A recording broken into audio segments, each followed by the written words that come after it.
নবী সাল্লাল্লাহু আলাইহি ওয়াসাল্লাম বলেছেন যে এই দোয়া পড়ার পরে যদি কেউ সকালে পড়ে রাত্রের আগে মারা যায় জান্নাতে চলে যাবে। রাতে পড়ে সকালের আগে ইন্তেকাল করলে জান্নাতে চলে যাবে। আমি ইস্তেগফারের আপনাদেরকে 2-3টা দোয়া শিখাই দেই আগে ছোট্ট করে।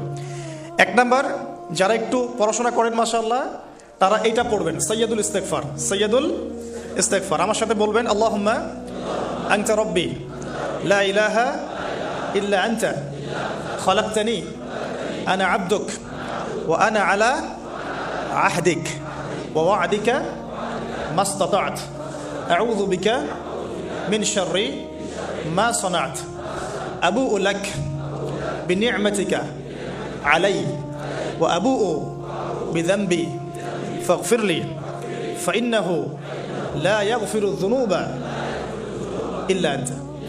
এই যে আমরা গত লেকচারে বলেছিলাম যে আমাদের ইবাদতগুলো অন্তঃসার শূন্য হয়ে যাচ্ছে এই কারণে, বিকজ আমরা অর্থটা বুঝি না। এই যে দোয়াটা আপনি করলেন, নবী সাল্লাল্লাহু আলাইহি ওয়াসাল্লাম বলেছেন যে এই দোয়া পড়ার পরে যদি কেউ সকালে পড়ে রাত্রের আগে মারা যায় জান্নাতে চলে যাবে। রাতে পড়ে সকালের আগে ইন্তেকাল করলে জান্নাতে চলে যাবে। তো কি পড়লাম? আল্লাহ পাক বলছেন, নবী সাল্লাল্লাহু আলাইহি ওয়াসাল্লাম বলছেন, আল্লাহুম্মা হে আল্লাহ আনতা রাব্বি, আল্লাহ তুমি আমার রব।